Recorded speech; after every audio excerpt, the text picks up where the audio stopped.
1 Samuel chapter 22, verse 1 to 23. David therefore departed thence and escaped to the cave of Adullam. And when his brethren and all his father's house heard it, they went down thither to him. And every one who was in distress, and every one who was in debt, and every one who was discontented, gathered themselves unto him. And he became a captain over them. And there were with him about 400 men. And David went thence to Mizpeh of Moab. And he said unto the king of Moab, Let my father and my mother, I pray thee, come forth and be with you, till I know what God will do for me. And he brought them before the king of Moab.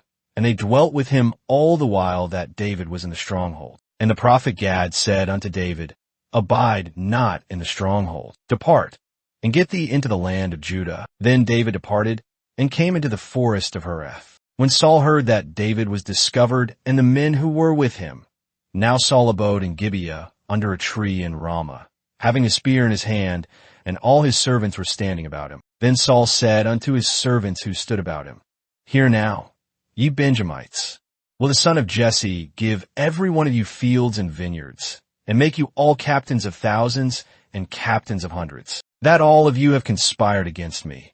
And there is none who showeth me that my son hath made a league with the son of Jesse.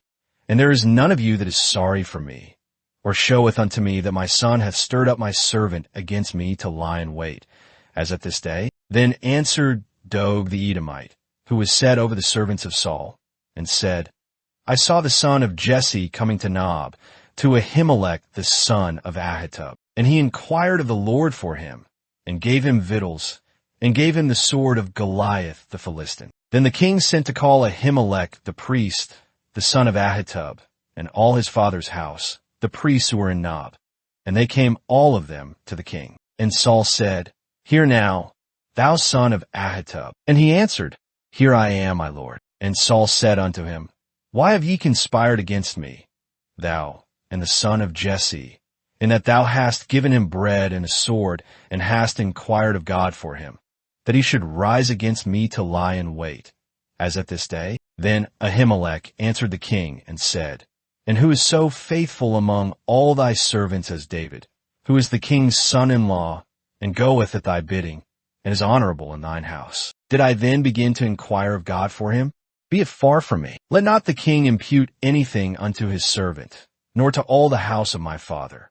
For thy servant knew nothing of all this, less or more. And the king said, Thou shalt surely die, Ahimelech, thou, and all thy father's house. And the king said unto the footmen who stood about him, Turn and slay the priests of the Lord, because their hand also is with David, and because they knew when he fled, and did not show it to me. But the servants of the king would not put forth their hand to fall upon the priests of the Lord. And the king said to Doeg, Turn thou, and fall upon the priests. And Doeg the Edomite turned, and he fell upon the priests, and slew on that day 75 persons who wore a linen ephod. And Nob, the city of the priests, smote he with the edge of the sword, both men and women, children and sucklings, and oxen and asses and sheep, with the edge of the sword. And one of the sons of Ahimelech the son of Ahitub, named Abiathar, escaped and fled after David. And Abiathar showed David that Saul had slain the Lord's priests. And David said unto Abiathar,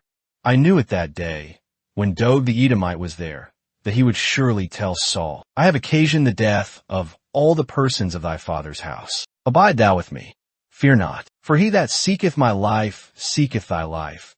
But with me thou shalt be in safekeeping.